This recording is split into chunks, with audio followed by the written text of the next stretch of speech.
அயன்பேட்டையில் மாசி பூச சிறப்பு விழா, முருகன் திருவிழா.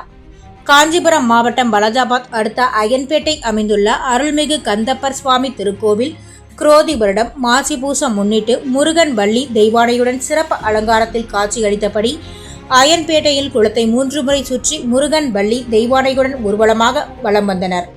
இதில் 500 பேர் கலந்து கொண்டு அரோகரா அரோகரா என்னும் பக்தி பரவசத்துடன் முருகன் வழிபாடு செய்தனர். அதன் பின்பு பொதுமக்களுக்கு அன்னதானம் வழங்கப்பட்டது.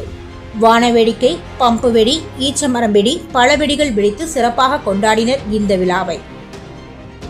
சான்றோர் குரல் செய்திகளுக்காக பலஜாபாத் செய்தியாளர் மித்தேஸ்வரன், செய்தி வாசிப்பாளர் முத்துலட்சுமி.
செய்திகளை உடனுக்குடன் தெரிந்து கொள்ள சான்றோர் குரல் பக்கத்தை